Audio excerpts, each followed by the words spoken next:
Hello दोस्तों, कैसे हो आप सभी लोग। आप लोगों के लिए न्यू वीडियो आ गया है।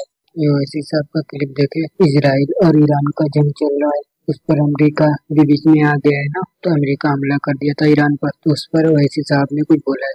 किया है वो इंटरनेशनल लॉ का वायलेशन है, यूनाइटेड नेशन चार्टर का वायलेशन है, एनपीटी का वायलेशन है और ख़ुद यूनाइटेड स्टेट्स का जो संविधान है, आइन है, कॉन्स्टिट्यूशन है, उसका वायलेशन है। क्योंकि उनका संविधान आइन ये कहता है कि बग़ैर उनके कांग्रेशनल परमिशन के कोई उनका मुल्क, उनका देश जंग नहीं कर सकता। पांचवी बात यह है कि ये हमला करके यूनाइटेड स्टेट्स ने गज़ा में जो फ़लस्तीनियों का एथनिक क्लेंसिंग हो रहा है, जेनोसाइड हो रहा है, उसको कवर अप कर रहे हैं। और इजराइल जिसके पास 700-800 न्यूक्लियर वॉरहेड है, जो एनपीटी को साइन नहीं किया, जो आईएईए के इंस्पेक्टर्स को अलाउ नहीं करता, उस पर कोई बात ही नहीं कर रहा है। और छठी बात यह है कि मेरी बात लिख के रख लीजिए कि 5-10 साल में ईरान 90% यूरेनियम का एनरिचमेंट करेगा। 90% करेगा। अब नहीं रोक सकते ईरान को। अब ईरान एनपीटी से निकल जाएगा और एनरिचमेंट करेगा।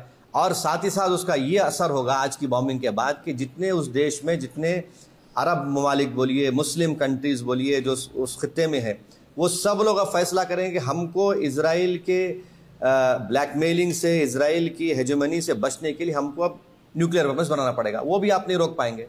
और अमेरिका के इंटेलिजेंस ने खुद कह दिया कि अब ईरान के पास कुछ नहीं है। तुलसी गबार्ड का स्टेटमेंट है। और सबसे, अगर ये खित्ता, ये एरिया, अगर इसमें जंग शुरू हो जाएगी, तो एक बात आपको समझने की ज़रूरत है कि 60 लाख से ज़ायद भारत के नागरिक वहाँ रहते हैं।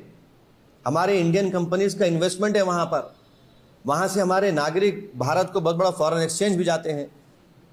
अनलाइक नॉर्थ अमेरिका के बाद तो इनकम टैक्स भी नहीं लिया जाता उनसे। और आखिरी बात यह है कि क्या पाकिस्तान इसीलिए ट्रंप के लिए नोबेल पीस प्राइज़ का डिमांड कर रहा था कि पूरा उस खित्ते में जंग शुरू हो जाए?